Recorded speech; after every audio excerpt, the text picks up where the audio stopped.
Usivuke mipaka ukawa mwenye maringo na majivuno. La tafrah, inna Allaha la yuhibbu alfarihin. Allah hapendi watu wanaojivuna. Allah hapendi watu wenye kutakabbar.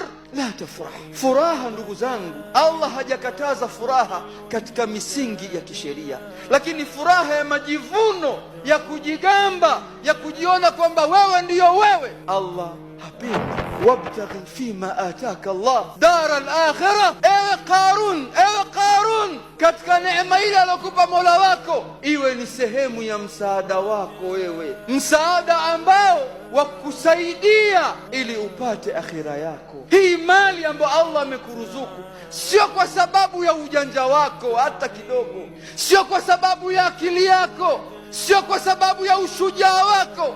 Wako wangapi madhaifu wako wenye viti wanamiliki mali na wamewaajiri watu wenye nguvu, kwa sababu mali haiji kwa nguvu. Wako watu wangapi hata darasa la 7 hawajamaliza, lakini wameajiri maprofesa wa kuendeshea biashara zao, wanalipwa mishahara. Mali haiji kwa nguvu wala haiji kwa akili, ni riziki ambayo Allah humpa anayempa. Katika yale neema alokuwa amekuruzuku Mola wako, ebu elekeza maisha yako kutafuta akhera yako. Dunia ni ya kupita. Wala tansa nasibaka min ad-dunya. Sawa, tafuta mali, lakini kwa ajili ya nasibu, sehemu ya maisha yako ya ulimwengu. Unataka kula, wataka kuvaa, wataka kuishi, hichi ambacho cha kufanya wewe utulize nafsi yako, hicho kitulize nacho. Nasibu minad dunia, kwa sababu mali yote unaoichuma wewe, hata kama unamiliki mali ya namna gani, umejenga majumba 10, una magari 30, una mashamba, una wanyama, una kadha, lakini siku malakul mauti anakutelemkia, ile sanda yako ya shuka 3 ndio utakaovingishwa nayo, wakakubeba wale ambao wenye kukubeba na kuingiza ndani ya mwanandani. Haya yote uliokuwa unayamiliki sio ya kwako tena, ya watu unaoacha nyuma yako, ambao kwa kutarajia wayatumie katika misingi ya kheri. Wala tansa nasibaka min ad-dunya, usisahau sehemu yako katika maisha ya dunia, lakini wa ahsin kama ahsana Allah ilayka.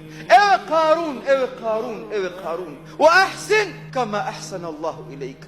Ebu fanya wema basi kwa ndugu zako, jamaa zako, watu wako unaoishi nao. Wa ahsin kama ahsana Allah ilayka. Ebu fanya wema, ihsani juu yao, kama ahsana Allah ilayka, kama Allah alivyokuwa amekuneemesha wewe kakufanyia ihsani. Wangapi amewanyima kakupa wewe? Kumbuka neema hiyo. Kuna watu wameruzukiwa neema ya afya, kumbuka afya yako. Wako wangapi hawana afya? Wa ahsin kama ahsana Allah ilayka. Ebu katika mali yako wakumbuke wale ambao wanyonge uliokuwa nao, ambao wanaokuzunguka. Wa ahsin kama ahsana Allah ilayka. Wala tabghi alfasada fil ardh. Katika mali uliopewa ewe Qarun, katika mali uliopewa na Allah, ihsani hiyo, wala tabghi alfasada fil ardhi, usifanye ufisadi katika ardhi kwa mali ile. Inna Allaha la yuhibbu almufsidin, Allah hapendi watu ambao wenye kufanya ufisadi.